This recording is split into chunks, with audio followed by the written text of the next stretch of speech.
Oke, pada part kali ini kita akan belajar mengenai Fibonacci. Seperti yang sudah kita katakan sebelumnya, ada suatu fakta di mana manuskrip kuno yang ditemukan oleh Leonardo da Vinci ketika dia meneliti tentang human body, dia menemukan suatu fakta bahwa jika manusia tinggi dari pusar ke kaki adalah 1, maka sisanya itu sebesar 61,8 atau 0,618.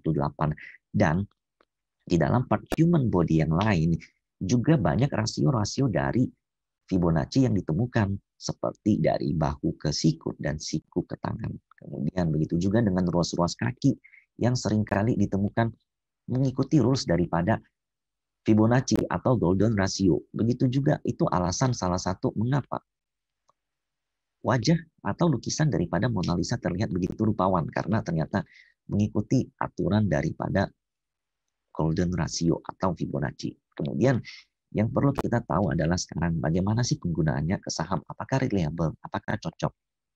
Nah, jadi penggunaan yang paling sederhana adalah seperti ini. Jika Anda menemukan suatu saham yang terus turun,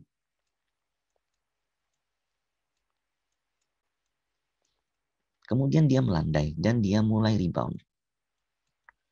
Pertanyaannya adalah reboundnya sampai di mana? Kita kan perlu cari tahu apakah di sini atau di sini. Maka kita bisa menggunakan salah satu tools yaitu Fibonacci. Kita tarik dari paling atas ke paling bawah. Acuan Anda menggunakan Fibonacci dengan benar adalah yaitu Anda menarik dari kiri ke kanan. Karena harga itu nggak pernah mundur ke belakang. Jadi ketika Anda menarik itu harus dari kiri ke kanan. Sehingga yang menjadi acuan benar adalah di sini 0%. Di sini sebesar 100. Oke. Dan Fibonacci akan membuat 3 areal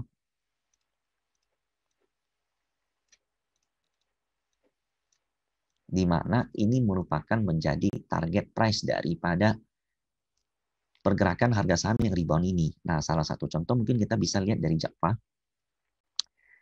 di mana ketika Java pada Oktober tahun 2019 tertingginya di sini, dia terkoreksi ketika pandemi paling bawah, itu di kisaran bulan Maret, itu di kisaran 700-an.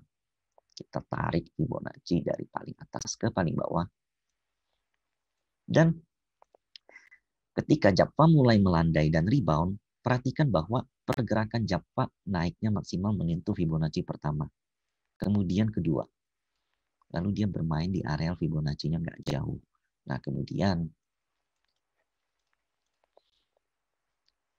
ketika dia menyentuh area Fibonacci terakhir, yaitu 61,8, dia juga tertahan di sini. Berkali-kali.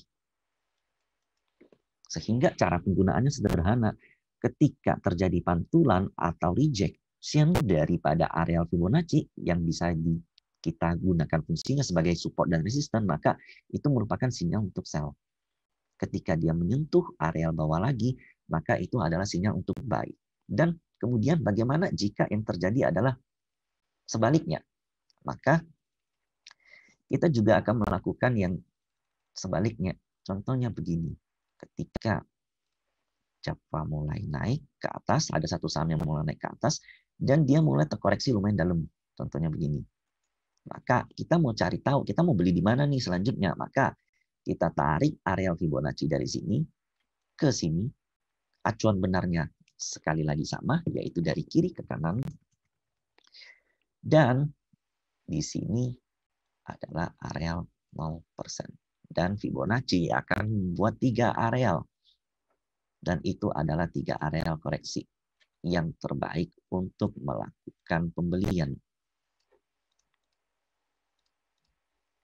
Yaitu di areal kotak ini.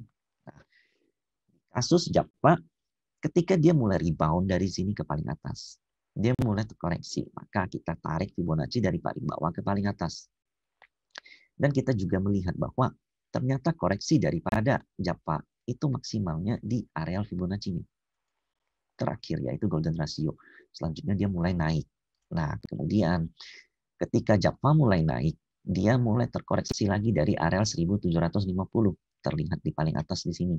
Maka kita gunakan areal Fibonacci yang baru, yaitu dari paling bawah sini ke paling atas.